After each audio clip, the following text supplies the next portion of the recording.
365 promesas. 365 razones para creer que Dios nunca falla. Las hojas caen, bailan sin control. Mi suspiro rompe el silencio, buscando un rayo de sol. Descubriendo al Dios que cumple lo que dice. Con Wendy Necio Sub.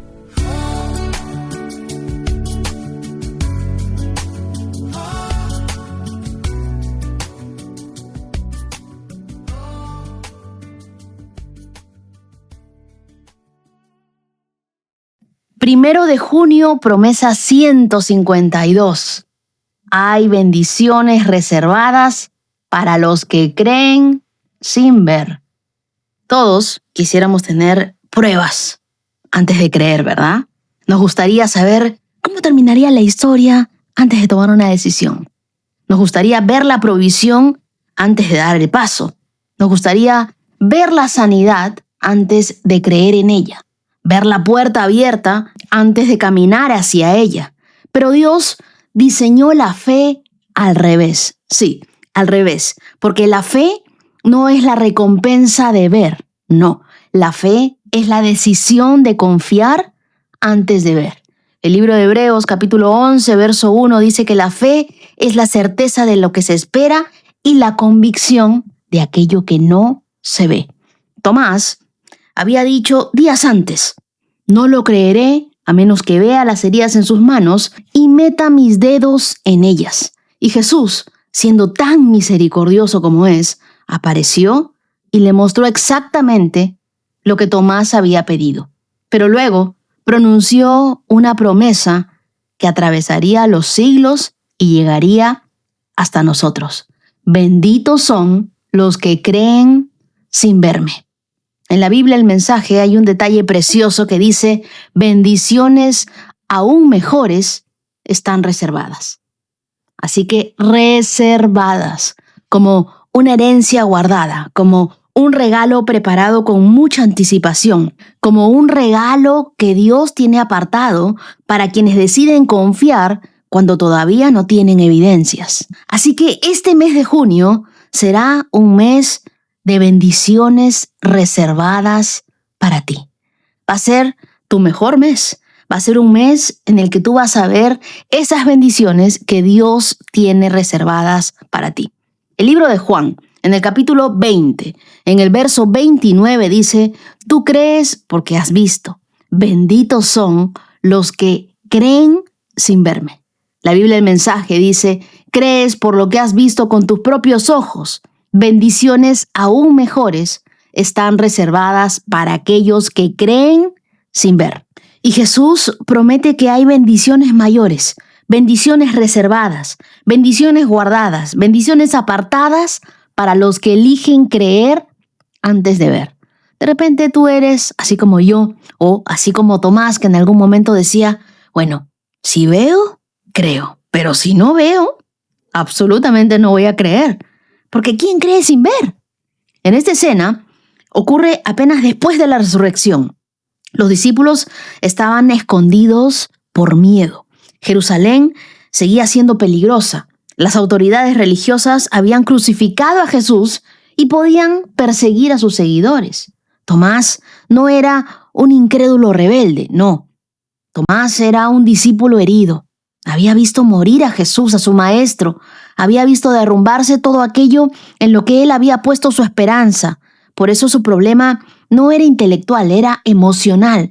Y aquí encontramos algo que cambia la forma en cómo nosotros entendemos la duda. Porque muchas veces las personas no dudan porque les falta información. Dudan porque les sobra dolor. ¿Te has dado cuenta de eso? Tomás necesitaba sanar su corazón para volver a creer. Y Jesús no lo rechazó. Jesús lo buscó, lo encontró y le mostró gracia. Le mostró tal y lo que Tomás quería ver. El encuentro ocurre en el 8º día. En la tradición judía, el 8º día era símbolo de la nueva creación, el día después del ciclo semanal completo. Juan no elige ese detalle al azar, porque lo que ocurre aquí no es solo una reunión, es el inicio de algo completamente nuevo en la historia de la fe. Y la palabra griega que Jesús usa para benditos es Macario, que es la misma que usa en las bienaventuranzas del Sermón del Monte. No era una felicitación casual, era una declaración de un estado de gracia profunda, de una condición interior que el mundo no puede dar ni quitar. Jesús está diciendo, los que creen sin ver viven en un estado especial de bienaventuranza. Así que si tú crees sin ver, sin aún haber visto el milagro completo de Dios, estás en un estado especial de bienaventuranza, en un estado especial de bendición. Luego, Juan amplió la conversación hacia los futuros creyentes, hacia nosotros, porque la mayoría de los seguidores de Jesús jamás veríamos físicamente sus manos perforadas. Sin embargo, tendríamos la oportunidad de experimentar una bendición especial reservada para quienes creen sin ver. Imagínate a un agricultor. Cada año toma una bolsa llena de semillas, las entierra. Desde una perspectiva humana parece absurdo. Las cubre con la tierra, las pierde de vista, no tiene ninguna evidencia visible de que algo está ocurriendo. Durante días parece que nada sucede, pero el agricultor sigue regando. ¿Por qué? Porque entiende una verdad que otros no ven. La ausencia de evidencia no significa la ausencia de actividad. Debajo de la tierra algo está ocurriendo. Las raíces están creciendo, la vida se está desarrollando, la cosecha ya comenzó, aunque todavía nadie pueda verla. Así funciona la fe. Muchas veces Dios está trabajando bajo la superficie, mientras nosotros creemos que no está pasando nada. Y la fe no es cerrar los ojos a la realidad, es confiar en que hay una realidad mayor que la que tus ojos pueden reportar en ese momento. Pero que no veamos nada no significa que nada esté ocurriendo. Con Dios siempre algo está ocurriendo. Ahora, Tomás no fue rechazado por dudar, no, él fue recibido en su duda. Y muchos de nosotros dudamos. Una de las cosas más mal enseñadas en muchos círculos cristianos es que la duda es pecado. Si tú dudas es porque tu fe es muy débil. Que aquellos que verdaderamente creen no tienen preguntas. Están completamente equivocados. Juan 20 destruye esto completamente, porque Tomás dudaba abiertamente. Y Jesús, resucitado, Jesús, glorificado, Jesús entra al cuarto y lo primero que hace es dirigirse a él. No lo ignora por su duda, no lo avergüenza delante de los demás, le muestra exactamente lo que él pedía ver. Jesús nunca trató la duda como el enemigo de la fe. La trató como la sala de espera antes de una revelación mayor. Porque una duda honesta es una puerta. El problema no es entrar a esa sala. El problema es quedarse viviendo en ella para siempre. Porque dudas van a haber y van a haber siempre. Nosotros tenemos que aprender a resolver nuestras dudas. La duda que tú le llevas a Dios no te aleja de Él.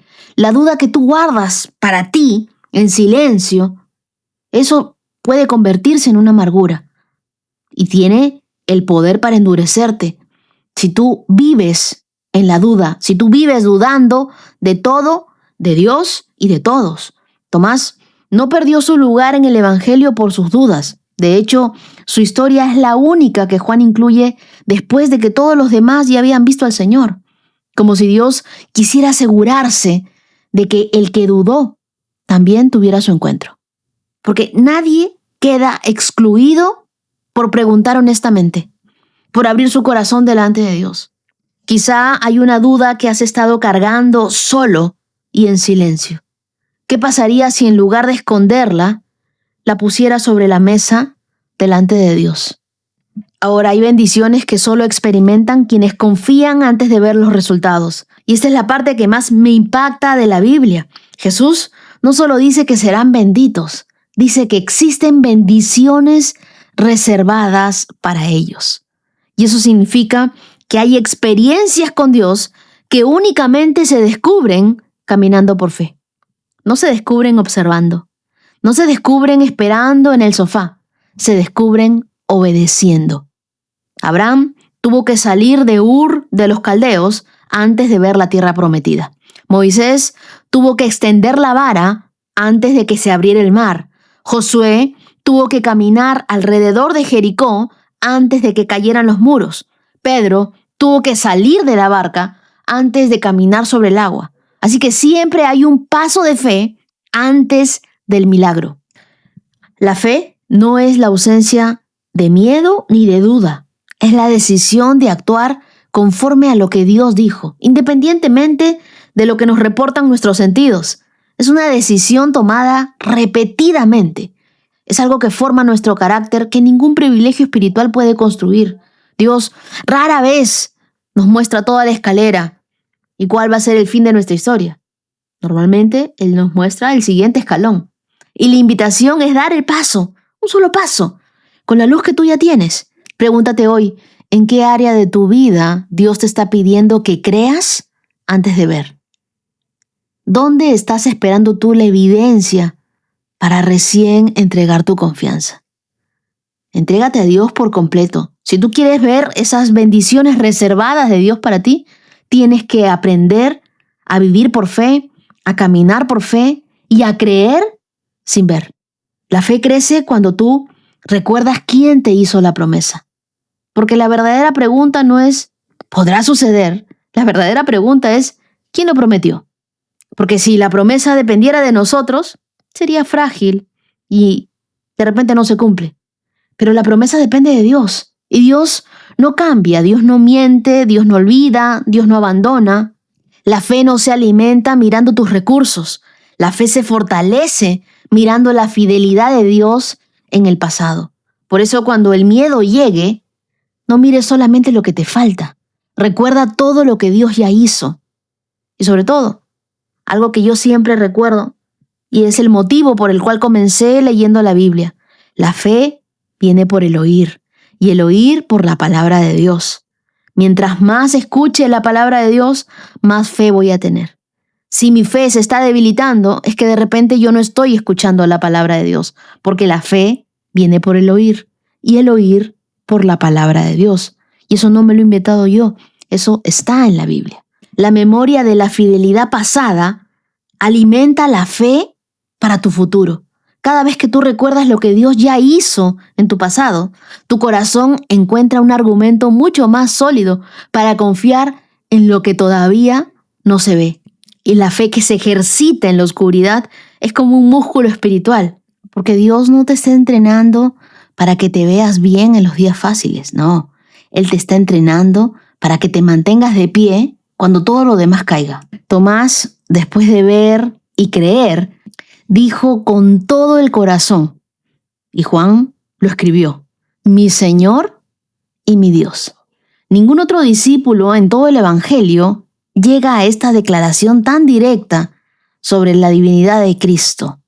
Me escribió una íntima y me dijo, Wendy, yo llevo años orando por algo que no ha sucedido. Ojo que no es una petición extravagante, es algo que considero justo, lógico, bueno, pero Dios no me ha respondido, al menos no de la manera que yo esperaba. Me dice, voy a seguir creyendo, pero cada vez me cuesta más, porque a veces me pregunto si Dios verdaderamente me está escuchando. Ahora yo creo que esa fe que seguimos eligiendo cuando no vemos exactamente nada es de la que habló Jesús en Juan 20. No es una fe que se activa cuando llega la respuesta. Es una fe que se mantiene antes de que llegue una respuesta. ¿Y qué fue lo que dijo Jesús? Que hay bendiciones reservadas especialmente para esa clase de fe. Así que lo que sientes hoy no es debilidad. Es que estás en el momento exacto en el que la fe se convierte en algo real. Porque la fe que nunca fue probada todavía no sabe de qué está hecha. De repente hoy hay alguna situación en tu vida que tú estás evaluando únicamente con tus ojos naturales. No estás viendo más allá, no estás viendo con tus ojos de la fe.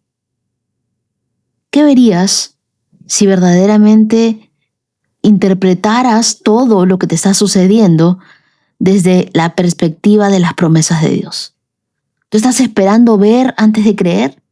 Pero hoy te animo a hacer algo. Escribe en un papel o en tu cuaderno de gratitud. ¿En qué estás creyendo a Dios y que aún no ves? Esa es la bendición reservada que Dios tiene para ti. Aunque no la veas aún cumplirse, quiero que la escribas y que abajo pongas elijo creer de todas formas. Ora conmigo y dile, Señor, yo no tengo todas las respuestas. No siempre entiendo todo lo que haces ni por qué lo haces. Pero yo elijo creer en quién eres tú. Yo elijo creer antes de ver, incluso en eso que me pides esperar. Yo pido esas bendiciones que tú tienes reservadas para nosotros. Esas bendiciones en las que confiamos aún sin ver. Nosotros no dependemos de nuestros ojos para poder confiar en ti. Quiero darte las gracias. Gracias porque no me rechazaste a pesar de ser como Tomás, a pesar de dudar mucho. Tú buscaste a Tomás, lo encontraste, le mostraste su gracia y lo mismo has hecho con nosotros. Hoy venimos a ti con nuestras dudas, con las preguntas que tenemos y sabemos que tú nunca nos juzgas. Tú siempre nos amas. Fortalece nuestra fe en las temporadas donde todavía no vemos resultados. Ayúdanos a reconocer tu fidelidad y a ver tu provisión futura. Cuando aparezcan las dudas, recuérdanos que tú sigues siendo el mismo Dios que cumple lo que promete. Hoy elegimos creer sin ver. Elegimos caminar por fe y no por vista. Y sabemos que caminamos en esas bendiciones reservadas que tú tienes para nosotros, para este tiempo. Oramos en el nombre de Jesús. Amén. Y las lecturas que nos acompañan en este día las encontramos en 2 de Samuel, capítulo 18, desde el verso 1 hasta el capítulo 19, verso 10. Juan, capítulo 20, versos del 1 al 31. El Salmo 119, versos desde el 153 hasta el 176. Y Proverbios, capítulo 16, versos del 14 al 15. Y ahora te pido que tomes tu Biblia, tu lapicero, tu cuaderno, sobre todo te pongas tus lentes de la fe, porque hoy corremos esta carrera por 152K en 3, 2, 1, adelante. 2 de Samuel, capítulo 18. David entonces reunió a los hombres que estaban con él y nombró generales y capitanes para que los dirigieran. Envió las tropas en 3 grupos, un grupo bajo el mando de Joab, otro bajo el mando del hermano de Joab, Abisaí, hijo de Sarbia, y el tercero bajo Itaí, de Gat. Entonces el rey les dijo a sus tropas, yo iré con ustedes, pero sus hombres se opusieron terminantemente e insistieron, no debe ir. Si tenemos que salir en retirada y huir, aunque maten a la mitad de nosotros, no cambiaría nada para las tropas de Absalón. Es a usted al que buscan. Usted vale por 10,000 de nosotros. Es mejor que se quede aquí en la ciudad y nos envíe ayuda si la necesitamos. Si ustedes piensan que ese es el mejor plan, lo seguiré, respondió el rey. De modo que se quedó al lado de la puerta de la ciudad mientras las tropas marchaban en grupos de cientos y de miles. Entonces el rey les dio esta orden a Joab, a Abisaí y a Itaí. Por consideración a mí, traten con bondad al joven Absalón. Y todas las tropas escucharon que el rey daba esta orden a sus comandantes. Así que comenzó la batalla en el bosque de Efraín. Y los hombres de David rechazaron los ataques de las tropas israelitas. Aquel día hubo una gran matanza y 20,000 hombres perdieron la vida. La batalla se extendió con furor por todo el campo y perecieron en el bosque más hombres que los que murieron a espada. Durante la batalla, Absalón se cruzó con algunos hombres de David. Trató de escapar en su mula, pero al pasar cabalgando debajo de un gran árbol, su cabello se enredó en las gruesas ramas. La mula siguió y dejó a Absalón suspendido en el aire. Entonces uno de los hombres de David vio lo que había pasado y le dijo a Joab, vi a Absalón colgado de un gran árbol. ¿Qué? Preguntó Joab. ¿Lo viste ahí y no lo mataste? Te hubiera recompensado con 10 piezas de plata y un cinturón de héroe. No mataría al hijo del rey ni por 1,000 piezas de plata, le respondió el hombre a Joab. Todos escuchamos lo que el rey les dijo a usted, a Abisaí y a Itaí. Por consideración a mí, por favor, perdonen la vida del joven Absalón. Si yo hubiera traicionado al rey y matado a su hijo, de seguro el rey descubriría quién lo hizo. Usted sería el primero en abandonarme a mi suerte. Basta ya de esta tontería, dijo Joab. Enseguida Joab tomó 3 dagas y las clavó en el corazón de Absalón mientras estaba colgado, todavía vivo, del gran árbol. Luego, 10 jóvenes escuderos de Joab rodearon a Absalón y lo remataron. Entonces Joab hizo sonar el cuerno del carnero y sus hombres regresaron de perseguir al ejército de Israel. Arrojaron el cuerpo de Absalón dentro de un hoyo grande en el bosque y encima apilaron un montón de piedras, y todo Israel huyó a sus hogares. Mientras aún vivía, Absalón se había erigido a sí mismo un monumento en el valle del rey, porque dijo: no tengo hijo que perpetúe mi nombre. Le puso al monumento su propio nombre y es conocido como el monumento de Absalón hasta el día de hoy. Después, Ahimás, hijo de Sadoc, dijo: déjenme ir corriendo para darle al rey las buenas noticias que el Señor lo ha librado de sus enemigos. No, le dijo Joab, no serían buenas noticias para el rey saber que su hijo está muerto. Puede ser mi mensajero otro día, pero hoy no. Entonces Joab le dijo a un etíope: ve a decirle al rey lo que has visto. El hombre se inclinó y se fue corriendo, pero Ahimás continuó rogando a Joab: pase lo que pase, por favor, deje también que yo vaya. ¿Para qué quieres ir, hijo mío?, le respondió Joab. No habrá recompensa por las noticias. Estoy de acuerdo, pero igual, permítame ir, le suplico. Joab finalmente le dijo: está bien, puedes ir. Entonces Ahimás tomó el camino más fácil por la llanura y corrió a Mahanaim y llegó antes que el etíope. Mientras David estaba sentado entre las puertas internas y externas de la ciudad, el centinela subió al techo de la entrada de la muralla. Cuando se asomó, vio un solo hombre que corría hacia ellos. Desde arriba le gritó la novedad a David y el rey respondió: si está solo, trae noticias. Al acercarse el mensajero, el centinela vio a otro hombre que corría hacia ellos. Gritó hacia abajo: allí viene otro. Y el rey respondió: también trae noticias. El primer hombre corre como Ahimás, hijo de Sadoc, dijo el centinela.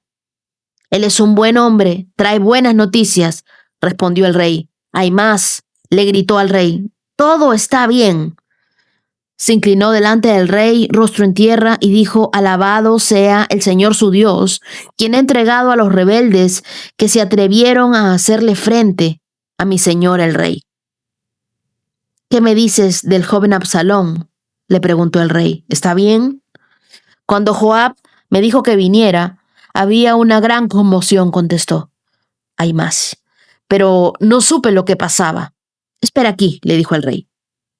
Y Ahimás se hizo a un lado. Enseguida el etíope llegó y le dijo: tengo buenas noticias para mi señor el rey.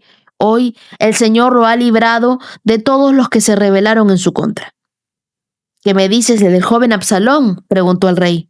¿Se encuentra bien? Y el etíope contestó: que todos sus enemigos, mi señor el rey, ahora y en el futuro, corran con la misma suerte de ese joven. Entonces el rey se sintió abrumado por la emoción. Subió a la habitación que estaba sobre la entrada y se echó a llorar. Y mientras subía, clamaba: oh, hijo mío, Absalón, hijo mío, Absalón, si tan solo yo hubiera muerto en tu lugar. Oh, Absalón, hijo mío, mi hijo. Segunda de Samuel, capítulo 19. Pronto le llegó a Joab la noticia de que el rey estaba llorando y haciendo duelo por Absalón. A medida de que el pueblo se enteraba del profundo dolor del rey por su hijo, la alegría por la victoria se tornaba en profunda tristeza. Ese día, todos regresaron sigilosamente a la ciudad, como si estuvieran avergonzados y hubieran desertado de la batalla. El rey se cubrió el rostro con las manos y seguía llorando. Oh, Absalón, hijo mío, Oh, Absalón, hijo mío, hijo mío. Entonces Joab fue a la habitación del rey y le dijo: hoy salvamos su vida y la de sus hijos e hijas, sus esposas y concubinas. Sin embargo, al actuar de esa forma, hace que nos sintamos avergonzados de nosotros mismos. Parece que usted ama más a los que lo odian y odia a los que lo aman. Hoy nos has dejado muy en claro que sus comandantes y sus tropas no significan nada para usted. Pareciera que si Absalón hubiera vivido y todos nosotros estuviéramos muertos, estaría contento. Ahora salga y felicite a sus tropas, porque si no lo hace, le juro por el Señor que ni uno solo de ellos permanecerá aquí esta noche. Entonces quedará peor que antes. Así que el rey salió y tomó su lugar a las puertas de la ciudad, y a medida que se corría la voz por la ciudad de que él estaba allí, todos iban a él. Mientras tanto, los israelitas que habían apoyado a Absalón huyeron a sus casas. Y por todas las tribus de Israel había mucha discusión y disputa. La gente decía: el rey nos rescató de nuestros enemigos y nos salvó de los filisteos, pero Absalón lo echó del país. Ahora Absalón, a quien ungimos para que nos gobernara, está muerto. ¿Por qué no pedirle a David que regrese y que sea rey otra vez? Hasta aquí estamos en la parte más intensa de la rebelión de Absalón contra su padre David. Tras años de tensiones familiares, de tensiones políticas, el conflicto explota en una guerra civil de padre contra hijo. Israel dividido contra sí mismo. David era un gran estratega militar. Organiza su ejército en 3 compañías y da instrucciones. En 2 de Samuel, capítulo 18, verso 5, les dice: por consideración a mí, traten con bondad al joven Absalón.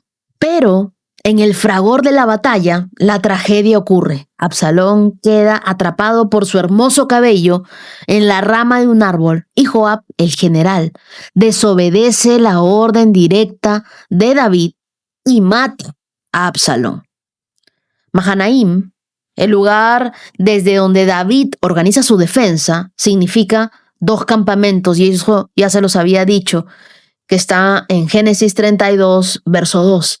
Y fue también donde Jacob vio a los ángeles de Dios. Así que no es casualidad que ese lugar vuelva a ser el refugio en tiempos de crisis.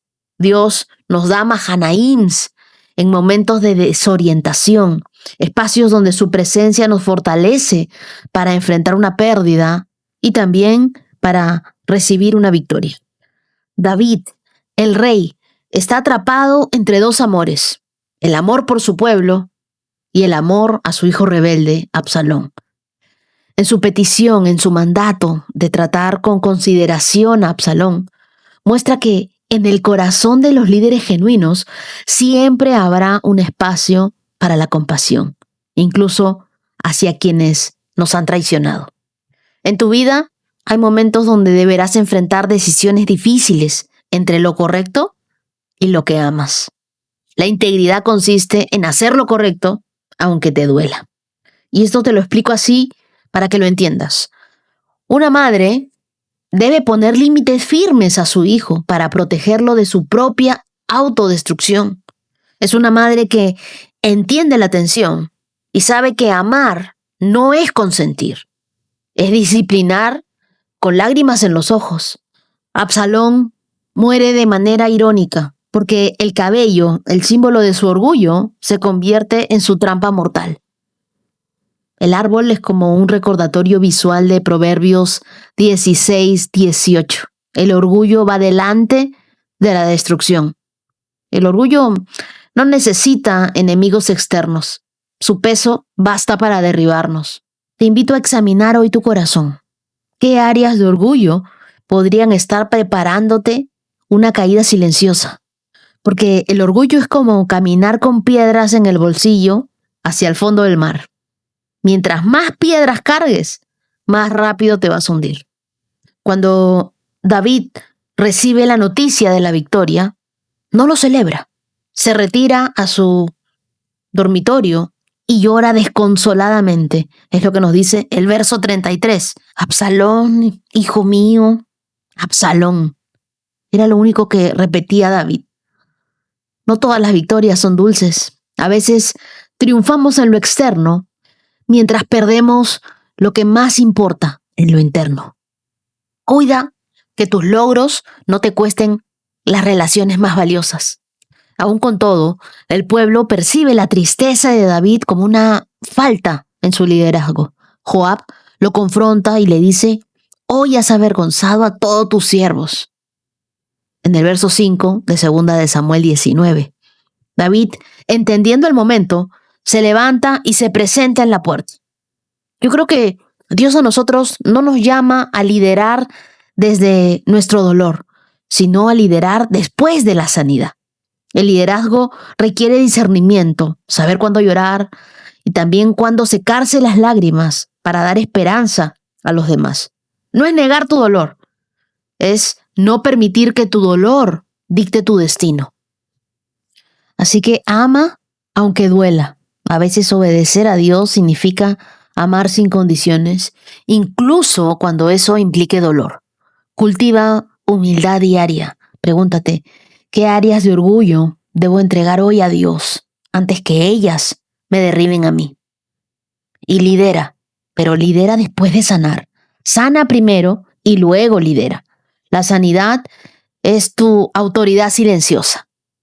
Espera en el tiempo correcto. No te apresures a los procesos de restauración.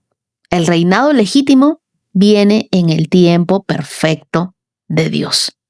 ¿Qué nos enseñan estos versos que acabamos de leer? Que a veces las victorias llevan cicatrices.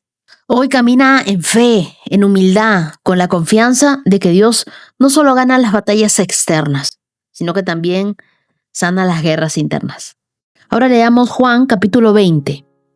El domingo por la mañana, temprano, y mientras aún estaba oscuro, María Magdalena llegó a la tumba y vio que había rodado la piedra de la entrada. Corrió y se encontró con Simón Pedro y con el otro discípulo a quien Jesús amaba. Les dijo: sacaron de la tumba el cuerpo del Señor y no sabemos dónde lo pusieron. Pedro y el otro discípulo se dirigieron a la tumba. Ambos iban corriendo, pero el otro discípulo corrió más aprisa que Pedro y llegó primero a la tumba. Se agachó a mirar adentro y vio los lienzos de lino apoyados ahí, pero no entró. Luego llegó Simón Pedro y entró en la tumba. Él también notó los lienzos de lino allí, pero el lienzo que había cubierto la cabeza de Jesús estaba doblado y colocado aparte de las otras tiras. Entonces el discípulo que había llegado primero a la tumba también entró y vio y creyó, porque había estado ese momento y no habían entendido las escrituras que decían que Jesús tenía que resucitar de los muertos. Después cada uno se fue a su casa. María se encontraba llorando fuera de la tumba y mientras lloraba se agachó y miró adentro y vio a 2 ángeles vestidos con vestiduras blancas, uno sentado a la cabecera y el otro a los pies, en el lugar donde había estado el cuerpo de Jesús. Apreciada mujer, ¿por qué lloras?, le preguntaron los ángeles. Porque se han llevado a mi Señor, contestó ella. No sé dónde lo han puesto. Dio la vuelta para irse y vio a alguien que estaba de pie allí. Era Jesús, pero ella no lo reconoció. Apreciada mujer, ¿por qué lloras?, le preguntó Jesús. ¿A quién buscas? Ella pensó que era el jardinero y le dijo: Señor, si usted se lo ha llevado, dígame dónde lo ha puesto y yo iré a buscarlo. María, dijo Jesús. Ella giró hacia él y él exclamó: Raboni, que en hebreo significa maestro. No te aferres a mí, le dijo Jesús, porque todavía no he subido al Padre. Pero ve a buscar a mis hermanos y diles: voy a subir a ver a mi Padre y al Padre de ustedes, mi Dios, y al Dios de ustedes. María Magdalena encontró a los discípulos y les dijo: he visto al Señor, y les dio el mensaje de Jesús. Ese domingo, al atardecer, los discípulos estaban reunidos con las puertas bien cerradas porque tenían miedo de los líderes judíos. De pronto Jesús estaba de pie en medio de ellos. «La paz sea con ustedes», dijo. Mientras hablaba, les mostró las heridas en sus manos y su costado. Ellos se llenaron de alegría cuando vieron al Señor. Una vez más les dijo: «La paz sea con ustedes.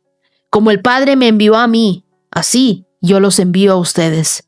Entonces sopló sobre ellos y les dijo: «Reciban al Espíritu Santo. Si ustedes perdonan los pecados de alguien, esos pecados son perdonados. Si ustedes no los perdonan, esos pecados no son perdonados». Tomás, uno de los 12 discípulos, al que apodaban el gemelo, no estaba con los otros cuando llegó Jesús. Ellos le contaron: «Hemos visto al Señor».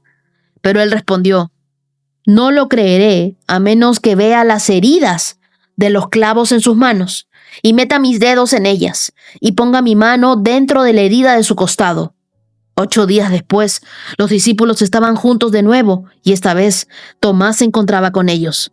Las puertas estaban bien cerradas, pero de pronto, igual que antes, Jesús estaba de pie en medio de ellos y dijo: «La paz sea con ustedes». Entonces le dijo a Tomás: «Pon tu dedo aquí y mira mis manos. Mete tu mano en la herida de mi costado. Ya no seas incrédulo, cree». «Mi Señor y mi Dios», exclamó Tomás. Entonces Jesús le dijo: «Tú crees porque has visto. Benditos son los que creen sin verme». Los discípulos vieron a Jesús hacer muchas señales milagrosas, además de las registradas en este libro. Pero estas se escribieron para que ustedes continúen creyendo que Jesús es el Mesías, el Hijo de Dios, y para que al creer en Él tengan vida por el poder de su nombre. Esta es una fe que ve más allá de las heridas. Después de la crucifixión, los discípulos estaban en un estado de duelo profundo, de temor, de desorientación. Lo que creían imposible, la muerte del Mesías, había sucedido. Sin embargo, al amanecer de la resurrección, comienza a disipar su oscuridad. En este pasaje que acabamos de leer, vemos 2 momentos claves. Jesús aparece a sus discípulos en Juan capítulo 20, versos del 19 al 23. Y luego Jesús responde a la incredulidad de Tomás en los versos del 24 al 29. Los encuentros ocurren en Jerusalén, en una casa cerrada, por temor a los líderes judíos. El miedo era real. Ellos también podían ser arrestados y ejecutados. La resurrección no es solo un milagro, es el nuevo comienzo de una fe que no depende de lo que ves, sino depende de lo que crees. Imagina esta escena del verso 19. Ellos están reunidos, es domingo al atardecer. Las puertas estaban cerradas porque tenían miedo de los líderes judíos. Y de pronto Jesús estaba en medio de ellos, en medio de la sala, y les dice: «La paz sea con ustedes». Las puertas cerradas no detienen a Jesús. Esto es más que una anécdota física, es una declaración teológica. No hay barreras humanas que puedan detener la presencia de Dios. Jesús no necesita que le abras las puertas para entrar. Él atraviesa tus miedos y entra con paz. Tú sientes que has cerrado tu vida con cerrojos de miedo, con cerrojos de decepción, con cerrojos de frustración, pero Jesús puede entrar en tus lugares más sellados y decirte, así como le dijo a los discípulos: «La paz sea con ustedes». Yo sé que el día de hoy hay una persona que tiene ansiedad y que me escucha, que ya ha tratado de todo para calmar su ansiedad, pero hasta el día de hoy no le había permitido a Jesús entrar en su vida y a que Él le diga: «La paz sea contigo». No tienes por qué vivir ansiosa. No tienes por qué tener miedo. La paz sea contigo. Así como el sol atraviesa una ventana cerrada con su luz, Jesús entra sin necesidad de invitación para iluminar los rincones de tu temor, los rincones de tu ansiedad. Y luego vemos a un Tomás, el incrédulo, que dice en el verso 25, no lo creeré a menos que vea las heridas de los clavos en sus manos y meta mis dedos en ellas y ponga mi mano dentro de la herida de su costado. Las cicatrices tienen voz, son marcas silenciosas de batallas que no nos destruyeron, son recordatorios vivos de que sobrevivimos al dolor, pero también de que fuimos transformados por Dios. Jesús resucitado podía haberse presentado con un cuerpo glorificado, con un cuerpo glorioso, sin huellas de sufrimiento, pero no. Él elige mostrarse a Tomás con las cicatrices visibles de los clavos y de la lanza. No porque las necesitara para validar su identidad, sino porque las cicatrices validan el amor. Acabamos de leer 2 de Samuel capítulo 18 y algunas partes del capítulo 19 y vimos que David, ganando la batalla contra Absalón, pero perdiendo a su hijo, es cuando llora inconsolable y comienza a decir, Absalón, hijo mío, Absalón. No vemos heridas físicas, pero sí cicatrices en su alma, marcas de dolor profundo por decisiones pasadas, por errores de la familia no resueltos, por un amor que no pudo salvar. David no terminó igual que cuando empezó. La corona no le salvó el quebranto, porque las cicatrices más profundas no se ven, pero sí transforman. Cuando Jesús muestra sus heridas, no es solo para disipar las dudas, es para enseñar que la gloria no borra la historia. La resurrección tampoco niega el sufrimiento ni todo lo que él padeció en la cruz, lo redime. Él invita a Tomás a tocar sus cicatrices. ¿Por qué?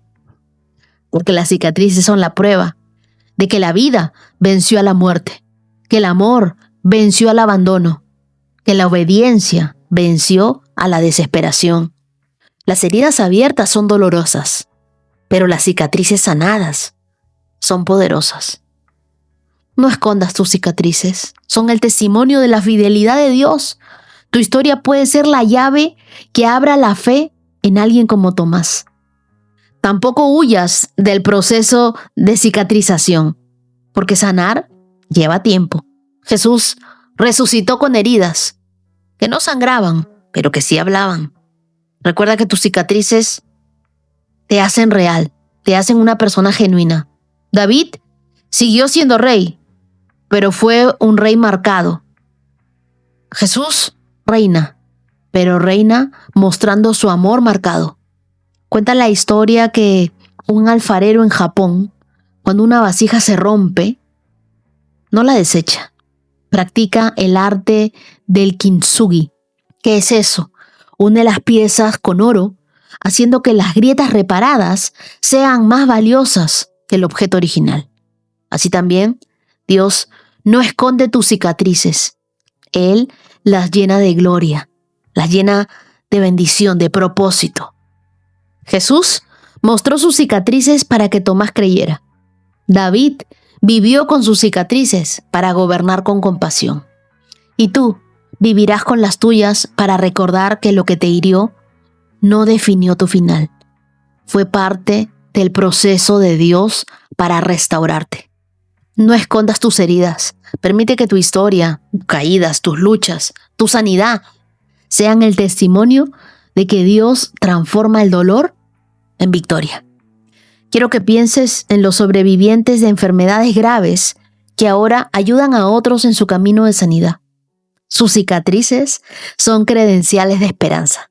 Ahora, Tomás se niega a creer hasta tocar, y muchos lo llaman el incrédulo, pero en realidad él representa la humanidad, un anhelo honesto por tener pruebas tangibles. Jesús no condena a Tomás. Él satisface su necesidad y luego lo lleva a un nivel mayor. Le dice, tú crees porque me has visto. Benditos son los que creen sin verme. La fe más profunda no nace cuando tú ves, sino cuando tú decides confiar aún sin ver. ¿Qué te quiero enseñar con esto? Que debemos dejar que Jesús entre en nuestras vidas, aún cuando tenemos las puertas cerradas. No temas abrir tu corazón a la paz de Dios.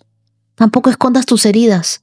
Permite que tu testimonio sea prueba de su gracia. Yo celebro a los valientes que hacen historias, que cuentan su vida, que cuentan de su incredulidad y de cómo al día de hoy están leyendo la Biblia. Sus vidas están siendo cambiadas por la palabra de Dios. Y yo quiero contarles, yo me decidí a escribir, a compartir mi testimonio, a hablar de Dios, porque leí este pasaje. Tengo que aprender a compartir de Dios a través de mis heridas. Ser auténtica, contar las cosas que me han sucedido, el rechazo que he tenido, las cosas que me pasaron en el colegio, en las relaciones sentimentales que tuve, mis fracasos, mis heridas, porque esas son las cicatrices que ayudarán a otros a creer en Dios. Así que yo por este pasaje fue que dije, no tengo que ser perfecta, solamente tengo que ser auténtica y contar de lo que Dios ha hecho en mí. Tengo cicatrices, muchas, pero Dios ha sanado cada una de ellas y hoy son muestra y son testimonio para que otras personas aprendan a creer en Él. Dios nunca prometió una vida sin cicatrices, pero sí una eternidad donde ya no dolerán. Hoy abraza tus heridas, abre tus puertas y confía en el Dios que llama bienaventurados, benditos a los que creen sin ver. Tus cicatrices no te descalifican, te certifican. Salmos 119, versos 153. Mira mi sufrimiento y rescátame, porque no me he olvidado de tus enseñanzas. Defiende mi caso, ponte de mi lado, protege mi vida como lo prometiste. Los perversos están lejos de ser rescatados, porque no se interesan en tus decretos. Señor, qué grande es tu misericordia. Que el seguir tus ordenanzas me reanime. Muchos me persiguen y me molestan, sin embargo, no me he desviado de tus leyes. Ver a esos traidores me enferma el corazón, porque no les importa nada tu palabra. Mira cómo amo tus mandamientos, Señor.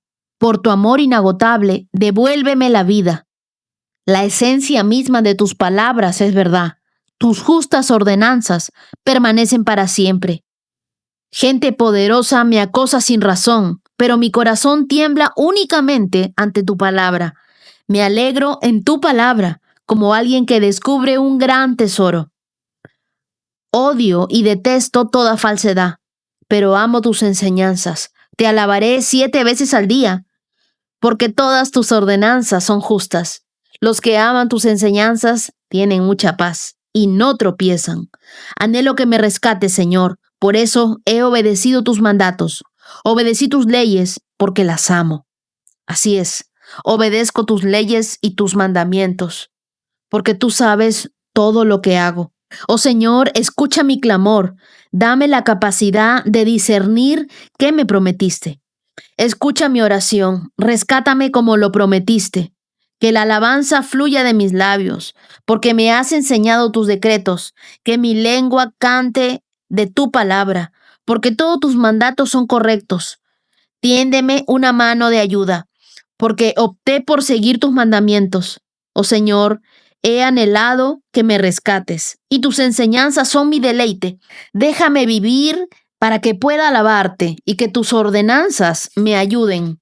He andado descarriado como una oveja perdida. Ven a buscarme, porque no me he olvidado de tus mandatos. Aquí el salmista no escribe desde un palacio, sino desde una posición de vulnerabilidad, de clamor y reconocimiento de que la vida depende absolutamente de la fidelidad de Dios.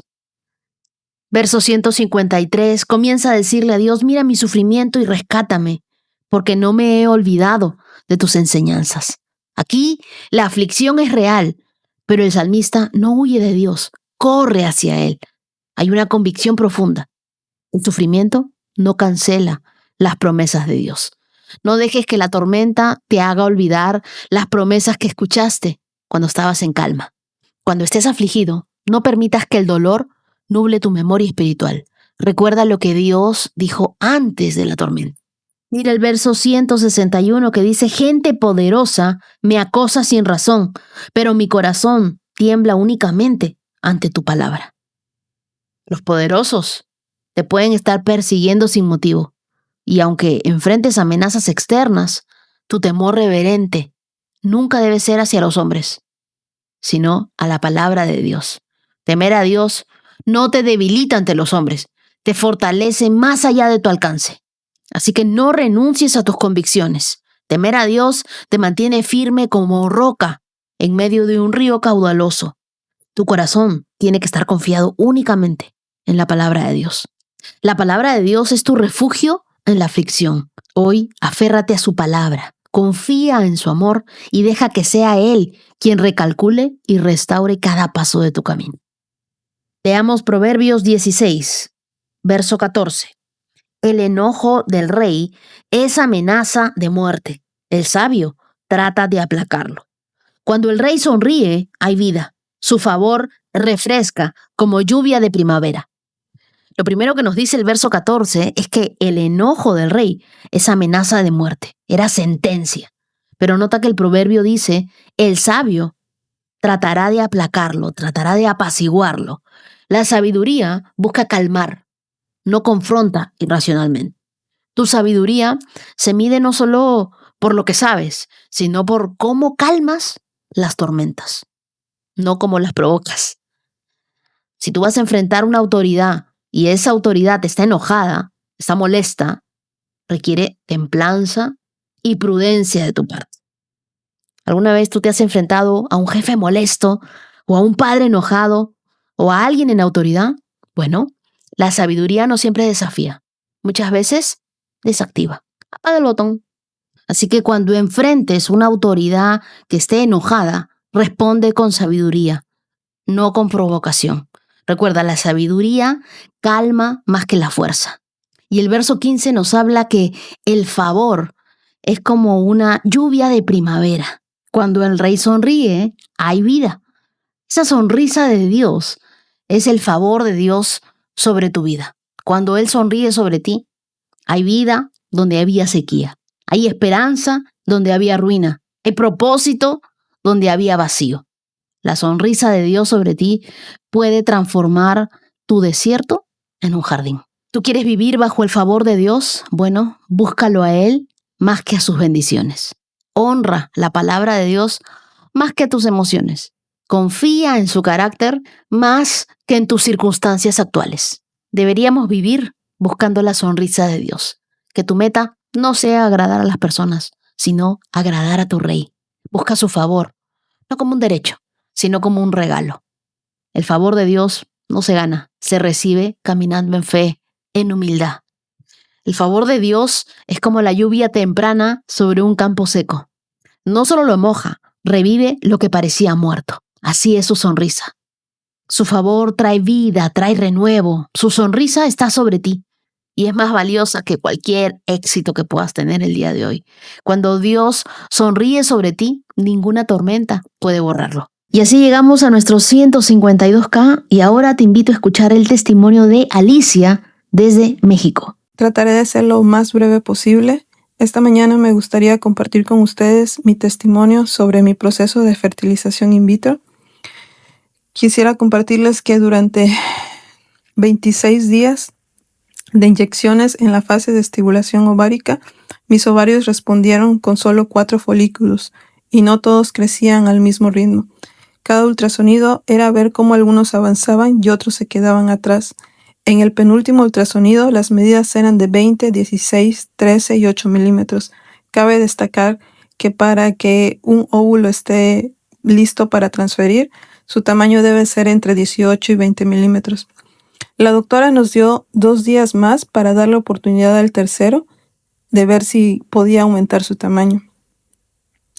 Para la gloria de Dios, el día de la punción folicular extrajeron 3 óvulos.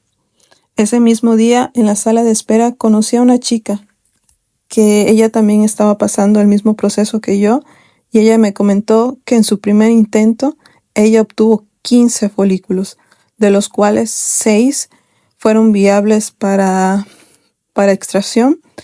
Esos 6 fueron al laboratorio y solo uno pudo ser fecundado. Obviamente en mí causó un impacto porque yo decía, Dios mío, yo solo tengo 3. Pero algo en mí me decía, Dios, tú puedes hacerlo. Dios, yo estoy en tus manos. 3 días después tuvimos que ir al laboratorio para que nos dijeran buenas o malas noticias de ver cuántos habían sido fecundados. Para la gloria de Dios, y mi sorpresa fue que de 3 pudieron ser fecundados. El embrión más fuerte fue transferido a mi útero. Los otros 2 continúan desarrollándose en el laboratorio. En este momento mi esposo y yo estamos en la beta espera, esperando la prueba de embarazo en sangre. Aún no sé cuál va a ser el resultado, pero sí sé que Dios estuvo conmigo en cada folículo que creció y en ese laboratorio donde 3 se encontraron. Sí sé que mi esposo y yo caminamos de la mano de Dios y aceptamos la voluntad. Sí sé que Dios conoce los deseos de mi corazón. Sí sé que los tiempos de Dios son perfectos. Wendy, te quiero dar las gracias porque Dios me ha acompañado en todo este proceso a través de ti. Tú eres bendición en mi vida, Wendy. Gracias, gracias, para la gloria de Dios. Mi querida Alicia, gracias por abrirnos tu corazón. Mientras yo escuchaba tu testimonio, pensaba en todas las veces que nosotros nos enfocamos en los números, pero Dios siempre se enfoca en las posibilidades. Los médicos veían 3 óvulos. Dios veía 3 oportunidades para manifestar su poder. Hoy, yo sé que todavía estás esperando una respuesta, pero tú ya tienes la evidencia. Dios ha estado contigo en cada paso del camino. Y quiero recordarte que tu valor no depende de un resultado médico, sino del amor que Dios tiene por ti. Y aunque anhelamos junto contigo escuchar buenas noticias, también celebramos que tú has aprendido a confiar en Dios aun cuando todavía no tienes todas las respuestas. Mi oración por ti es que en esta espera estés llena de paz, que cada día tú puedas descansar en las manos del Señor y que pase lo que pase, nunca dudes de que Él conoce profundamente los deseos de tu corazón. Yo oro para que tú seas esa Ana, esa Elizabeth, que pronto esté abrazando a su niño. Te quiero regalar el Salmo 37, verso 4, que dice: deleítate en el Señor y Él te concederá los deseos de tu corazón. Alicia, toda la comunidad de íntimos se une a orar por ti, por tu esposo y por esa preciosa vida que esperan recibir. Que la paz de Dios guarde tu corazón durante esta espera y que puedas seguir viendo su fidelidad cada día. Y hoy también quiero compartirte el testimonio de Adriana desde España. Ella llegó a España en el año 2019 con un sueño y con una esperanza en el corazón. Pero al llegar a migración en Madrid, ocurrió algo muy difícil. Le quitaron el pasaporte porque había dicho que nunca había estado antes en España, cuando en realidad sí había estado en el año 2006. Por esa razón, las autoridades decidieron que sería de vuelta a Colombia. Imagínense ese momento. Miedo, incertidumbre, sentir que todo se derrumba en segundos. Pero Dios ya estaba escribiendo otra historia. Los policías encargados de su retorno comenzaron a hacerle preguntas. Le preguntaron por qué había mentido. Adriana con honestidad le respondió que había sido por miedo. Luego le preguntaron por qué quería venir a España y ella respondió algo que salió de lo profundo de su corazón, que después de su país, de Colombia, ella amaba esta nación. Esa respuesta tocó sus corazones. Los oficiales se miraron entre ellos y le dijeron algo inesperado. Hablas con tanto cariño de España que vamos a dejarte entrar. En ese momento le sellaron el pasaporte y le dijeron bienvenida a tu segunda nación. Ahí Adriana entendió que cuando Dios tiene un propósito contigo, ni siquiera una puerta que parece cerrada puede detener lo que Dios quiere hacer. Los años han pasado. En el 2024, Adriana pudo cumplir otro anhelo de su corazón, traer a su hija y a sus nietas a España. Ellas llegaron el 11 de septiembre de ese año, pero al día siguiente ocurrió algo muy difícil. Adriana comenzó a sentir un fuerte dolor intestinal y tuvo que ser operada de urgencias. Los médicos descubrieron un cáncer de colon. Después de la cirugía le dijeron que debía tomar quimioterapia preventiva en pastillas desde casa. Sin embargo, todos los análisis posteriores a la operación salieron limpios. Adriana cuenta que en su corazón sentía mucha claridad de que Dios ya la había sanado. Cada mes iba a los controles con oncología y recibía pastillas, pero nunca las tomó, las guardaba, porque en su interior ella tenía la convicción de que Dios ya había hecho el milagro. Mes tras mes, los resultados siguieron saliendo bien, pero su prueba aún no terminaba. En el año 2025, cuando debía hacer otra revisión, Adriana enfermó gravemente de meningitis. Estuvo hospitalizada durante 12 días. Los médicos dijeron que su recuperación fue un milagro. Después de todo ese proceso, volvió a sus controles médicos y para la gloria de Dios, todo seguía bien. En febrero del año 2026, tuvo otra revisión médica y nuevamente los resultados fueron excelentes. Su próxima revisión será en septiembre. Hoy, Adriana dice que se siente profundamente agradecida con Dios porque después de todo lo que vivió, ella sigue en pie, con su familia cerca y con un corazón lleno de fe. Pero también nos pide oración porque está pasando por otro momento difícil. Su pareja, un español con quien vivía, le ha pedido que se vaya de la casa y debido a su baja médica, aún no tiene trabajo y no sabe qué hacer. Adriana, si tú estás escuchando este episodio, quiero decirte algo. Tu historia ya demuestra que Dios ha estado contigo en cada momento. Cuando parecía que te devolvían a tu país, Él abrió la puerta. Cuando la enfermedad tocó tu cuerpo, Él te sostuvo. Cuando la meningitis amenazó tu vida, Él te levantó. Así que yo creo que el mismo Dios que te trajo hasta aquí no se va a olvidar de ti ahora. Esta temporada también pasará. Te quiero regalar Isaías capítulo 41, verso 10, que dice: no tengas miedo, porque yo estoy contigo. No te desalientes, porque yo soy tu Dios. Te daré fuerzas, te ayudaré, te sostendré con mi mano derecha victoriosa. Adriana, vamos a orar por ti. Que Dios abra una nueva puerta, un nuevo hogar, una nueva provisión, una nueva etapa llena de paz para ti. Y a todos los que están escuchando ese testimonio y están pasando por una enfermedad, por una crisis familiar o por un momento de incertidumbre, quiero recordarles que cuando Dios decide sostener tu vida, ningún diagnóstico, ninguna frontera, ninguna circunstancia tiene la última palabra. La última palabra siempre la tiene Dios. Y me gustaría también agradecer a los corazones generosos íntimos de esta hermosa comunidad. Muchas gracias a Carlos Blanco. Gracias Beatriz Cruz. Muchas gracias Cora Estrada. Gracias Wanda Rodríguez. Gracias Miguel Quijada Betancur. Y a ustedes, queridos, quiero regalarles el Salmo 86, versos del 3 al 7, que dice: dale a tu siervo una buena vida. Estoy en tus manos. Se te conoce por ser bueno y por perdonar, por ser bondadoso con todos los que te piden ayuda. Presta atención, Dios, a mi oración. Inclínate y escucha mi grito de auxilio. Cada vez que estoy en apuros, te invoco, seguro de que me responderás. Y eso es lo que nosotros hacemos constantemente con el Señor. Lo buscamos en medio de nuestros problemas y Él siempre tiene una respuesta para nosotros. Nunca se olviden que Dios está atento a nuestro clamor y a nuestra oración. Y ustedes también, queridos, estarán en mis oraciones. Muchas gracias por acompañarme hasta aquí. Comenzamos este nuevo mes de las bendiciones reservadas que el Señor tiene para ti. De repente habían muchas cosas que estaban ahí en hold, en espera. Pero Dios dice, es el tiempo de que tú tengas esas bendiciones reservadas. Las bendiciones que Dios tiene para ti. Estoy segura que esta es tu mejor temporada. Vamos a estar en oración por eso. Nos vemos el día de mañana con más de la palabra de Dios y más de sus promesas. Que tengan un día lleno de bendiciones reservadas. Shalom, shalom. Has escuchado 365 Promesas. Síguenos en Facebook e Instagram, @Wendy Necio Sub. Hasta la próxima. Bailan sin control, mi suspiro rompe el silencio, buscando un rayo de sol. Promesa, promesa, promesa que salva. Oh, promesa, promesa, promesa que guía. Promesa, promesa plena en ti.